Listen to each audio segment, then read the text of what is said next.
एका रात्रीत 4 घरं फोडून 26 लाखांची चोरी झाली आहे. भोर शहरातील पोलीस ठाण्यासमोरील श्रीपत नगरमधील बंद असलेली 4 घरं फोडून सोन्या चांदीच्या दागिन्यांसह लाखो रुपयांचा ऐवज चोरट्यांनी लंपास केलाय.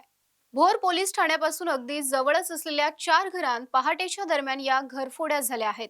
चारही घरांतील नागरिक हे कामानिमित्त बाहेर होते आणि याचाच फायदा चोरट्यांनी घेतला. या घरांतील व्यक्ती दुसऱ्या दिवशी जेव्हा घरी आल्या त्यानंतर चोरीची घटना उघडकीस आली.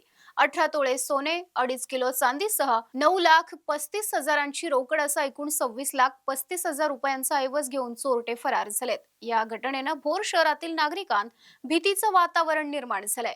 या घटनेत पोलिसांनी अज्ञात चोरट्यांवर गुन्हा दाखल केलाय. पोलिसांच्या श्वान पथकानं घरांची पाहणी केली असून स्थानिक गुन्हे अन्वेषणचे पोलीस व भोर पोलीस यांनी घटनास्थळी भेट देऊन पाहणी केली आहे.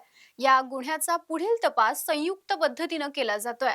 मांढरदेवी यात्रेच्या कालावधीत भोर परिसरात मोठ्या प्रमाणात चोऱ्या होत आहेत.